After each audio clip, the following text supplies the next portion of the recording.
Repertory में एक question बार बार पूछा जाता है, तो essential evolutionary totality EET, this term has been introduced by doctor M L Dawle ने EET टर्म दिया है to help the physician in constructing the evolutionary picture of a person. It consist of longitudinal section और cross section study of person. तो EET में क्या करते हैं, longitudinal sectional study करेंगे और क्रॉस सेक्शनल स्टडी करेंगे.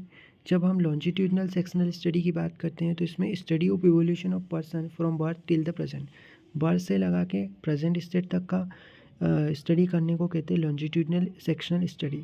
These include all relevant events with characteristic expression in relation to the reaction of in family, work and social environment. तो family में क्या रिएक्शन है, वर्क एंड सोशल इन्वायरमेंट में उसका क्या रिएक्शन है, उसके जो कैरेक्टरिस्टिक एक्सप्रेशन होते हैं उसको इंक्लूड करता है longitudinal sectional study. It help to understand the constitution including miasmatic background. इसमें कॉन्स्टिट्यूशन भी इंक्लूड होगा जो कि मियाज़मेटिक बैकग्राउंड, मतलब कॉन्स्टिट्यूशन को भी अंडरस्टैंड कर सकते हैं जिसमें कि मियाज़मेटिक बैकग्राउंड भी इन्वॉल्व होगा. जो क्रॉस सेक्शनल स्टडी है इसमें क्या होता है, means study of event in life of person with all the details of its expression. मतलब कोई भी लाइफ का एक इवेंट उसको डिटेल में स्टडी करना को क्या कहते हैं, cross sectional study. This help to understand the totality of different expression of constitution at different time. मतलब किसी भी एक डिफरेंट कॉन्स्टिट्यूशन का different expression of the constitution, किसी एक कॉन्स्टिट्यूशन का डिफरेंट एक्सप्रेशन डिफरेंट टाइम पे क्या देखने को मिलता है उसको कहते हैं cross sectional study.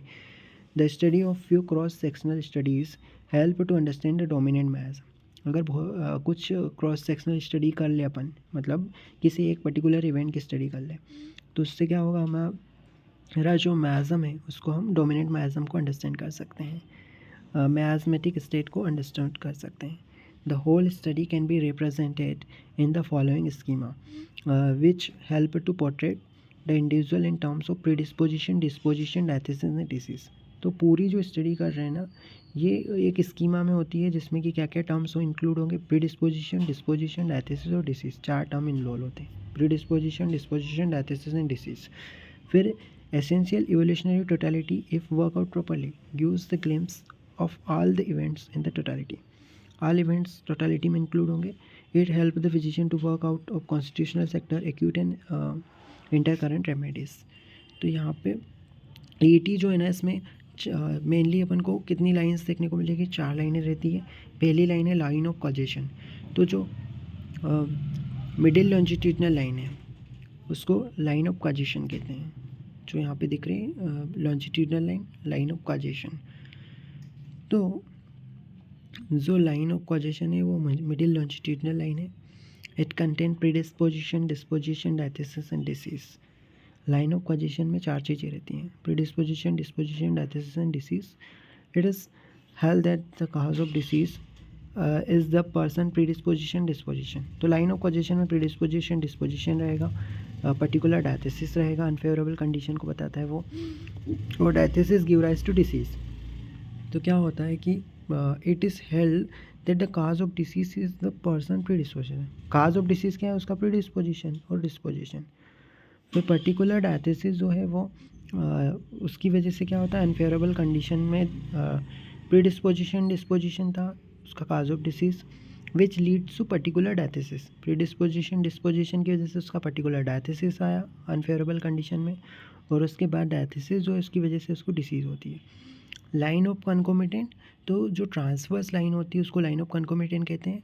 The expression at the mental physical plane are noted above and below the line respectively. The expression are recorded in relation to the environment.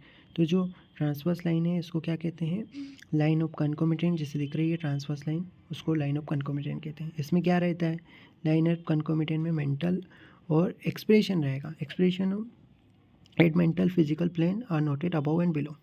Above and below इसको नोट करते हैं mental expression को, mental को और physical को expression को note करते हैं कनकोमिटेंट वाली लाइन में. कनकोमिटेंट वाली लाइन जो होती है मिडिल ट्रांसवर्स लाइन होगी. The expression are recorded in relation to the environment. फिर इसके बाद आता है line of evolution, the cross line from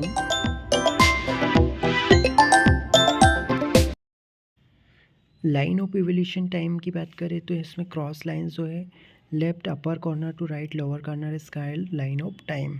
time की लाइन दी है, left upper corner to right lower corner. तो यहाँ पे देख सकते हैं जिसमें लेफ्ट अपर कॉर्नर से लगा के लेफ्ट अपर कॉर्नर से लगा के राइट लोअर कॉर्नर तक जो लाइन दी है उसको लाइन ऑफ टाइम कहते हैं। इसमें क्या रिप्रेजेंट करा है, event from birth to the present state, events को प्रेजेंट किया है बर्थ से लगा के प्रेजेंट स्टेट।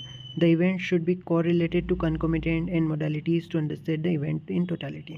फिर जो लास्ट लाइन आती है उसको कहते हैं line of phase, cross line from left lower corner to right upper corner. तो लेफ्ट लोअर से लगा के जो राइट अपर कॉर्नर है वहाँ तक की जो लाइन होगी उसको कहते हैं लाइन ऑफ फेस। दिख रहा है इसमें फेस वाली लाइन, तो लेफ्ट लोअर से राइट अपर कॉर्नर तक की है।